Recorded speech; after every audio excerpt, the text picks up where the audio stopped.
नमस्कार। News times के इस बुलेटिन में आप सभी का स्वागत है। आपके साथ मैं तृप्ति विश्वकर्मा। आइए खबरों का सिलसिला आप शुरू करते हैं। मुख्यमंत्री आमंत्रण फुटबॉल कप की 3 दिवसीय जोनल प्रतियोगिता का आज चाईबासा में शुभारंभ हुआ। इसमें झारखंड के 6 जिलों की टीमें के 350 खिलाड़ी हिस्सा ले रहे हैं। जोनल प्रतियोगिता का शुभारंभ पश्चिमी सिंहभूम के उपायुक्त अनन्य मित्तल और पुलिस अधीक्षक अजय लिंडा ने किया। प्रतियोगिता में कोल्हान प्रमंडल के तीनों जिलों की टीमों के अलावा सिमडेगा, गुमला और खूंटी की टीम हिस्सा ले रही है। जोनल प्रतियोगिता में सफल होने वाली टीम को राज्य स्तरीय प्रतियोगिता में शामिल होने का मौका मिलेगा।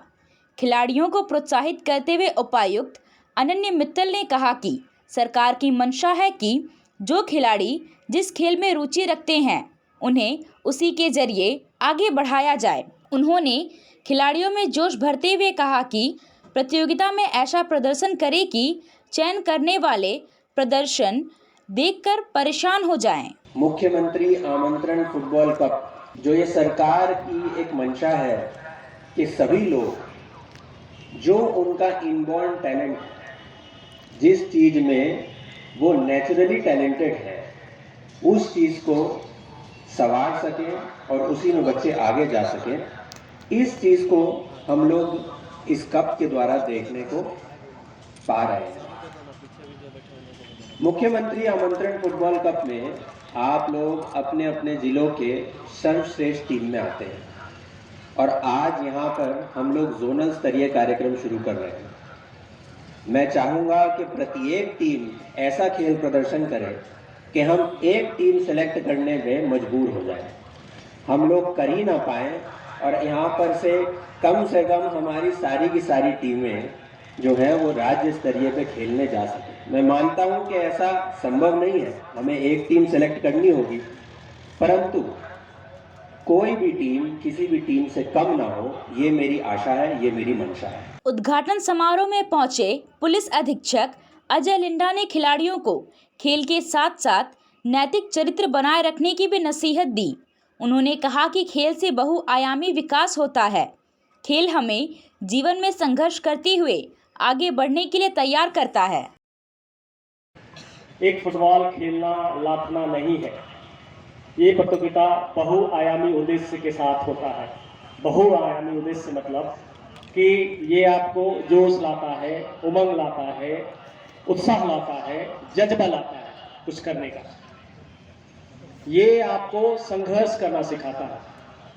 आप बैक में रहते हैं, संघर्ष करते हैं। आप फॉरवर्ड में रहते हैं, गोल करने के लिए संघर्ष करते हैं। आप बीच में रहते हैं, सेंटर में, तो सेंटर के लिए बचाने के लिए, पास करने के लिए रहते हैं। तो ये भी हमको सिखाता है कि कैसे संघर्ष करके हमको आगे जाना है, कैसे जीतना है। ये प्रतियोगिता आपको सिखाता है कि कैसे खेल भावना के साथ खेलना है। ठीक है, एक भावना है जिसके साथ आपको खेलना है, किसी के साथ चीटिंग नहीं करना। ये सिर्फ यहाँ नहीं, आपके जीवन के हर एक क्षेत्र में काम आएगा। देश के लोग खुले में शौच ना करें, इसके लिए जोर शोर से स्वच्छ भारत अभियान चलाया जा रहा है। गांव से लेकर शहर तक घरों में शौचालय बनवाए जा रहे हैं, लेकिन इस बात की ओर किसी का ध्यान ही नहीं गया कि शौचालयों के सेप्टिक टैंक से निकलने वाला कचरा कहां जाएगा। गंदगी तो उससे भी फैलती है। शहर में जितने भी घरों में सेप्टिक टैंक है, उनकी सफाई करने के दौरान सारा मल निकालकर गाड़ी के जरिए शहर के आसपास खुले में फेंक दिया जाता है। इससे गंदगी तो फैलती ही है। सरकार का ध्यान अब इस ओर भी गया है। झारखंड के चाईबासा और खूंटी में सेप्टिक टैंक से निकलने वाले मल के निस्तारण के लिए प्लांट बनाने की योजना पर काम हो रहा है। यह प्लांट अंडरग्राउंड होगा और इसके ऊपर पार्क बनेगा जहां लोग घूमने फिरने का आनंद ले सकते हैं। इस प्लांट को फीकल ट्रीटमेंट प्लांट कहते हैं। यूनिसेफ की सहायता से चाईबासा और खूंटी नगर परिषद के लिए यह प्लांट लगाया जाने वाला है। इस अंडरग्राउंड प्लांट में डाले गए मल मूत्र से निकलने वाली गैस से बिजली बनेगी और इस प्लांट का संचालन उसी से होगा। इसके पानी को प्यूरिफाई करके सिंचाई के काम में लाया जाएगा और अंत में सूखे बचे हुए पदार्थ को खाद के रूप में खेतों में इस्तेमाल किया जाएगा। चाईबासा नगर परिषद की सिटी मैनेजर ज्योति पुंज बताते हैं कि इस योजना को मूर्त रूप देने के लिए यूनिसेफ की ओर से नगर परिषद के कर्मियों और वार्ड पार्षदों को 2 चरण का प्रशिक्षण दिया जा चुका है। इसके लिए राशि का आवंटन भी हो गया है और जमीन की तलाश की जा रही है। इस प्लांट की खासियत यह है कि इसके आसपास कोई दुर्गंध नहीं होती है। शहर के लिए सबसे बड़ी समस्या होती है कि अगर हम टॉयलेट बना लेते हैं तो उसके बाद उसका जो आगे का जो प्रोसेस उसका मल का निस्तारण का वो उसकी कोई सुविधा उपलब्ध नहीं है, जिस कारण से जो सेप्टिक टैंक अगर खाली किया जाता है उसको ओपन में डंप किया जाता है, जिससे ओपन में डंप होने से एक तो जल प्रदूषित होता है, नदियाँ प्रदूषित होती हैं और भूगर्भ जल भी प्रभावित होता है। तो इसी से बचने के लिए जो है faecal sludge and septage management कार्यक्रम प्रारंभ किया गया है स्वच्छ भारत मिशन के तहत, जिसमें तकनीकी सहायता यूनिसेफ प्रदान कर रहा है। और इसमें जो है घरों से जो मल निकाले जाते हैं सेप्टिक टैंक क्लीनिंग मशीन के द्वारा, उनको वैज्ञानिक तरीके से उनका ट्रीटमेंट किया जाता है और उसके उपरांत जो है जो 3 चीज़ें निकलती हैं, जैसे हमको सबको सारे लोगों को पता है कि एक तो गैस हो गया, दूसरा हो गया सॉलिड मटेरियल और तीसरा हो गया लिक्विड मटेरियल। इन तीनों चीज़ों को जो है ट्रीट करके जो गैस होता है उससे विद्युत बनाया जाता है और जो सॉलिड होता है उनसे खाद और जो जल होता है उनको शुद्ध करके वापस पुनः उपयोग किया जाता है। तो ये कहाँ शुरू हो रहा है? ये अभी वर्तमान में झारखंड में 2 नगर निकाय हैं, एक खूंटी नगर पंचायत और दूसरा है चाईबासा नगर पंचायत। इन 2 शहरों में प्रारंभ किया गया है और पहला चरण हम लोग पार कर लिए हैं। इसमें जो है सैंपल सर्वे का काम जो है हर एक वार्ड में किया गया है और उसके उपरांत इसका DPR बना के आगे इस प्लांट निर्माण की कार्रवाई की जाएगी। युवा मित्र मंडल सिलवासा की ओर से आयोजित हो रहे 18वां श्री श्याम महोत्सव के मौके पर आज करनी मंदिर से चाईबासा शहर में निशान एवं शोभा यात्रा निकाली गई। शहर के विभिन्न मार्गों से होती हुई शोभा यात्रा ठाकुरबाड़ी मंदिर पहुंची, जहां आज रात में भजन संध्या का आयोजन किया जाएगा। शोभा यात्रा में बड़ी संख्या में महिलाएं और पुरुष शामिल हुए।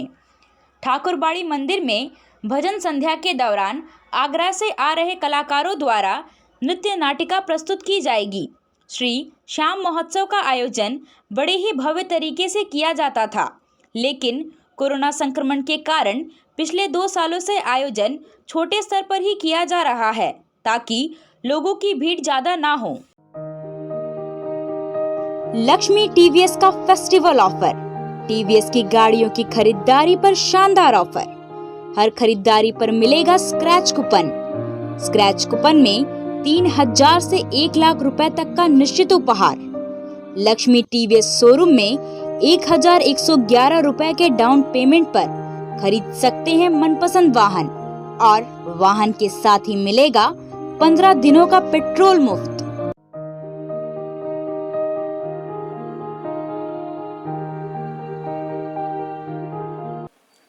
रोट्रेक साउथ एशिया समिट का 4 दिवसीय आयोजन मध्य प्रदेश राज्य के ग्वालियर शहर में आयोजित किया गया। इस समिट में 33 सदस्यीय प्रतिनिधि मंडल में झारखंड बिहार के शामिल हुए। इस समिट में झारखंड बिहार के DRR हर्षराज मिश्र के नेतृत्व में झारखंड बिहार डिस्ट्रिक्ट 3250 के प्रतिनिधि मंडल ने हिस्सा लिया। इस कार्यक्रम में हर्षराज मिश्र को केंद्रीय उड्डयन मंत्री ज्योतिरादित्य सिंधिया ने सम्मानित किया।